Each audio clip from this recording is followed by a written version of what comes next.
coup de projecteur aujourd'hui sur ces tycoons de la tech qui financent des startups avec un objectif, entre autres, modifier génétiquement des embryons humains. Entre promesses médicales et dérives eugénistes, une nouvelle frontière s'ouvre, celle où l'argent et l'algorithme décident de l'ADN de nos enfants.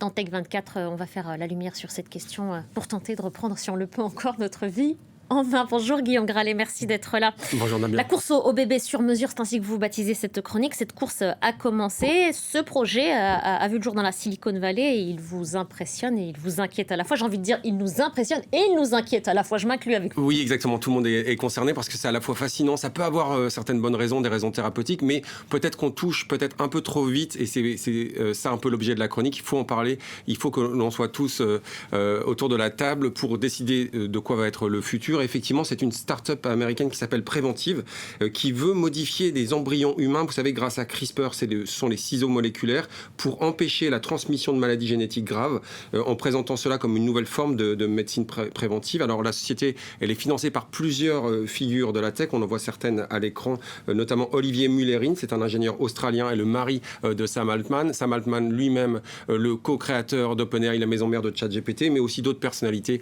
comme Brian Armstrong, qui dirige une entreprise de crypto Coinbase. La société, elle a été cofondée par Lucas Harrington, vous savez, c'est le collaborateur de Jennifer Doudna qui a eu le prix Nobel, co-récipiendaire de prix Nobel pour avoir inventé les fameux ciseaux moléculaires CRISPR. Et l'idée, effectivement, c'est de corriger l'ADN dès le stade de l'embryon, avant l'implantation, pour éviter des pathologies lourdes chez l'enfant à naître. Le problème, ou en tout cas ce qui pose beaucoup de questions, c'est que ces modifications seraient aussi transmissibles aux générations suivantes. Ça change complètement d'échelle par rapport aux thérapies géniques classiques, et c'est pour ça qu'on a envie de se poser beaucoup de questions, Nadia, aujourd'hui. Et celle-ci, notamment, dans toute cette accélération, où est-ce que s'arrête la médecine, où est-ce que commence l'eugénisme high-tech ? Oui, d'autant que c'est pas la seule société, c'est ça un petit peu qui m'a troublé lorsque j'ai fait les recherches. On voit beaucoup d'autres entreprises, notamment Orchid. Orchid, ça a été co-créé par Anne Wojcicki, la fondatrice de 2-3,5, ou encore Brian Armstrong, le même dont on a parlé, qui propose déjà aux parents d'analyser le génome de leurs embryons pour sélectionner ceux qui présentent le moins de risques et de maladies. Mais ces entreprises, et c'est là le souci, Nabia, elles revendiquent aussi la capacité d'estimer des traits comme les performances intellectuelles futures. Genomic Prediction aussi à suivre, qui veut s'appuyer sur des algorithmes statistiques pour prédire certains traits. Et là où ça peut faire peur, c'est lorsqu'on va devoir choisir et peut-être vouloir augmenter l'intelligence. Là, on ne sait pas trop où s'arrête la frontière. Donc en fait, on fait des bébés sur mesure. Et ce qui est troublant, c'est qu'on voit se multiplier, justement, Guillaume, les projets aux frontières de l'éthique. Oui, il y a d'autres sociétés encore. Désolé, il y a beaucoup de noms, mais ça foisonne en ce moment. Manhattan Genomics ou encore Bootstrap Bio qui veulent là aussi sélectionner des enfants dotés d'un cœur plus robuste, un taux de cholestérol plus bas ou encore des quotients intellectuels plus élevés. Alors certaines sociétés vont profiter d'une réglementation plus souple dans certains pays, comme c'est le cas dans le Honduras, mais moi, celle qui m'attire le plus de l'attention et puis qui pose peut-être le plus de questions. Elle s'appelle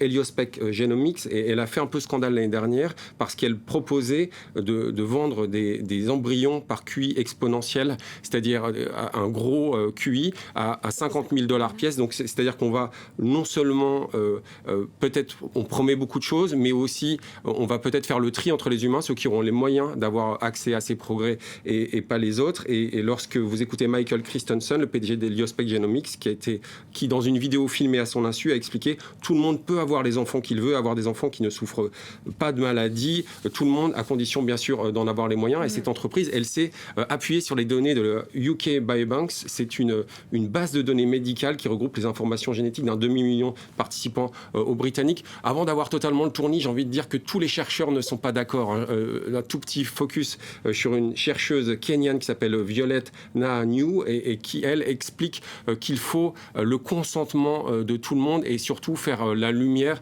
bref, ne pas aller trop vite. Et je trouve que ces réflexions sont intéressantes et doivent être encouragées. Et elles ne sont pas minoritaires ?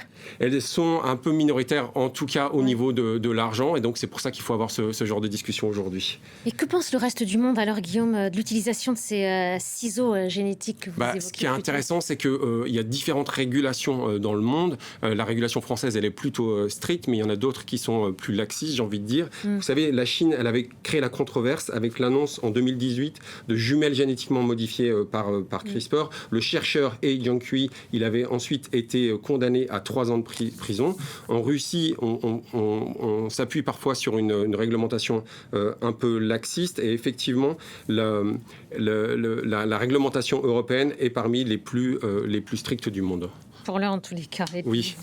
C'est souvent cette quête de la jeunesse éternelle, de la perfection qui est recherchée, de l'immortalité à la cryogénisation. C'est ce que vous résumez. Comment est-ce que ces milliardaires veulent vaincre la mort? Ils sont nombreux d'ailleurs à tenter de défier la mort. Oui, c'est ça. C'est-à-dire que c'est un jeu avec la vie, avec la sélection, on l'a vu, l'encouragement, et puis aussi ne jamais vouloir mourir. Donc c'est pour ça que j'ai voulu... Et ni vieillir d'ailleurs pour certains. Ni vieillir, voilà. C'est le cas par exemple de Jeff Bezos, le créateur d'Amazon qu'on connaît bien, qui a investi dans Alto Labs. C'est une biotech en fait qui veut reprogrammer ni plus ni moins que le rajeunissement de nos cellules. Il y a d'autres startups, notamment au MIT, où on veut permettre de vitrifier chimiquement notre cerveau jusqu'à la mort. Mais la plus intéressante, la plus bluffante, et j'ai envie de dire, elle donne vraiment le tournis parce que c'est une vidéo qu'elle a partagée. C'est une entreprise qui s'appelle Bainbridge. Elle veut, à l'avenir, même si c'est jugé complètement irréalisable aujourd'hui par des scientifiques, notamment qui sont exprimés dans la revue PubMed Central, réaliser un système de transplantation de tête entièrement robotisé. On veut découper la tête d'un patient, d'un donneur, pour greffer la première sur le corps du second. En réalité, là aussi, on explique que ça doit permettre de lutter contre certaines maladies neurodégénératives avec le consentement du patient, mais on se demande si on ne va pas un peu trop vite. Et puis, j'ai envie de dire, tout ça, ça nous rappelle un petit peu, vous savez, les scénarios comme Bienvenue à Gattaca, où en fait, selon les gènes que l'on avait, on était jugé apte ou pas apte. Et il y a une lecture que je trouve très intéressante que l'on doit au scientifique Jean-François Bouvet, qui s'appelle Bébé à la carte, qui nous permet de tout remettre en perspective et de décider ensemble de notre avenir, en garder uniquement le meilleur. D'où la nécessité d'une gouvernance responsable.